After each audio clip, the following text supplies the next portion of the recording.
Welcome dear students, hope you all are doing well. So in this series of STLC models, we have discussed many traditional models like waterfall model, spiral model, V model, Big Bang model and etc. In my previous lecture, I discussed about the agile model. That is a different model and that does not follow that traditional rules. So in that series, today we are going to discuss the Rad model. Rad stands for Rapid Application Development. So today we are going to define the Rad model. We will discuss the mechanism of the Rad model and we will differentiate between the Rad and other STLC models. So to start with, I'm going to define what Rad model is. The Rad is Rapid Application Development Model and it is based on prototyping and iterative development with no specific planning involved. The process of writing software itself involves the planning required for developing the product. Rapid application development focus on gathering customer requirements through workshops or focus groups. Early testing of the prototypes by customer using iterative concept, reuse of the existing prototypes, or prototype is actually a component, and continuous interaction and rapid delivery.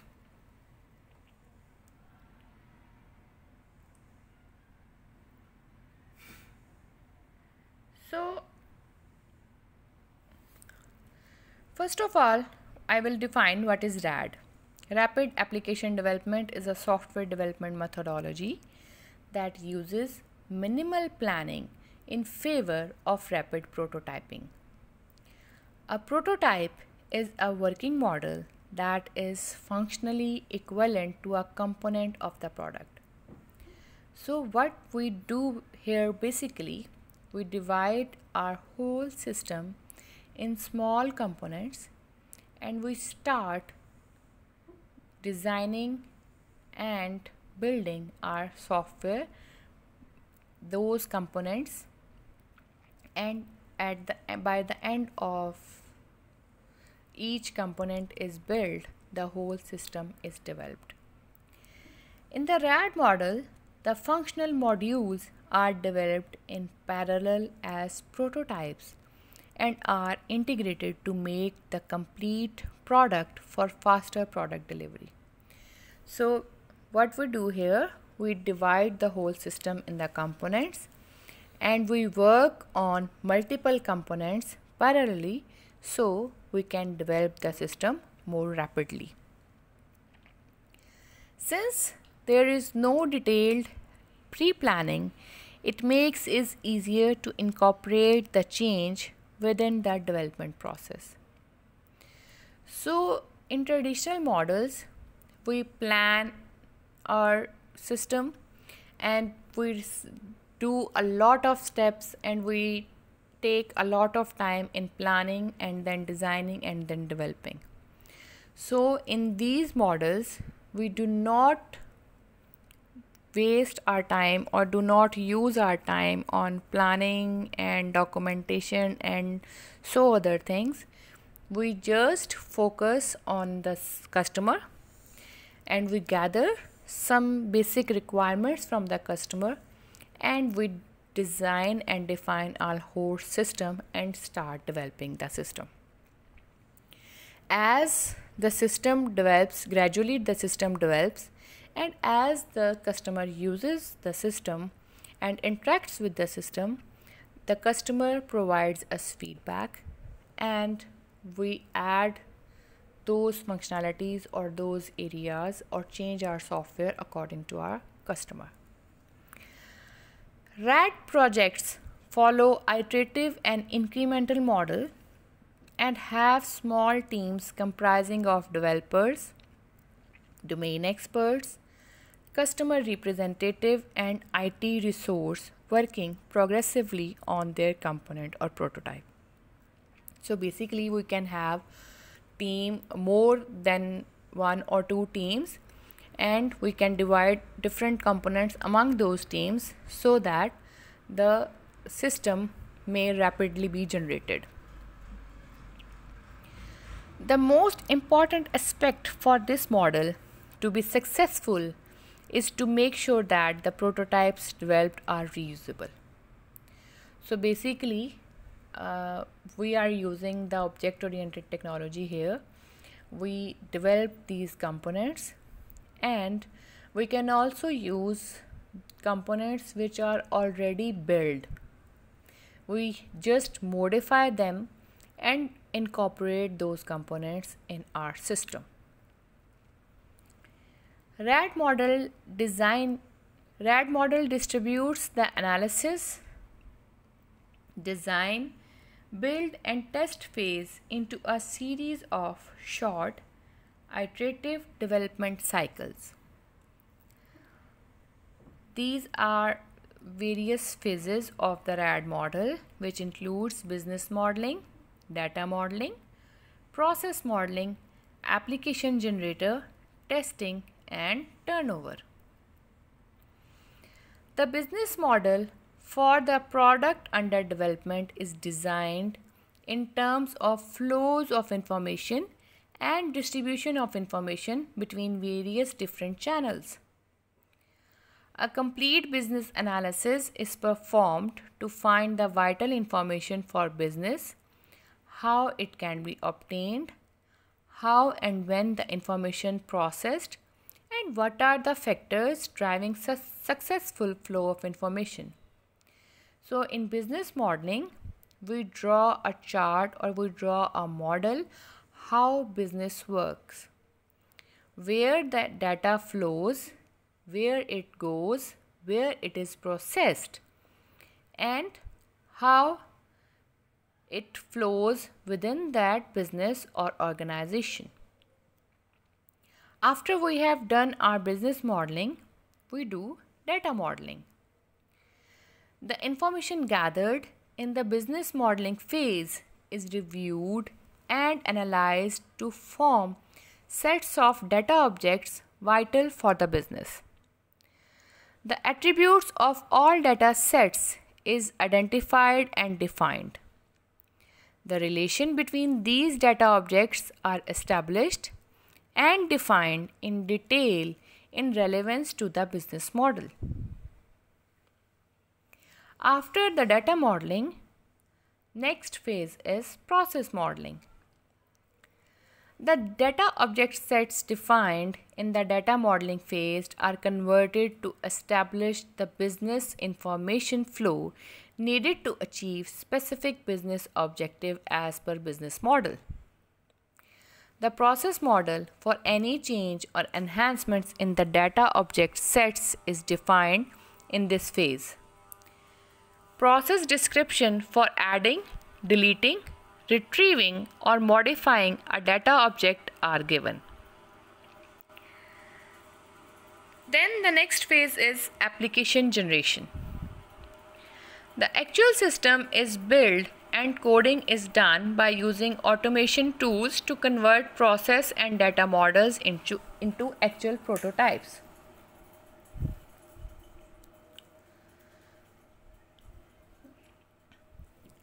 Then testing and turnover.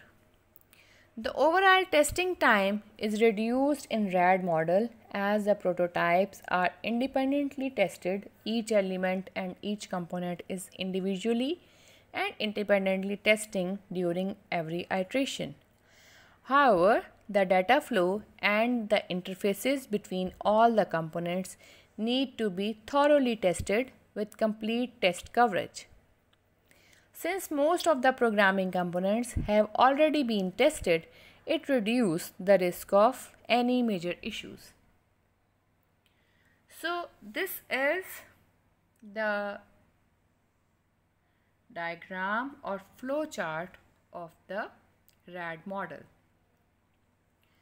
So basically here we are having three components or three parts or prototypes which we are working on simultaneously. So at the very first step, we are doing business modeling, then we do data modeling, then the process modeling, how the process is done, and then application generation, testing and turnover. And when all the prototypes are done and it generates a system through automation tool and application code is generated. So the risk is very much less because each component or each prototype is tested individually and the overall system's performance is tested and verified.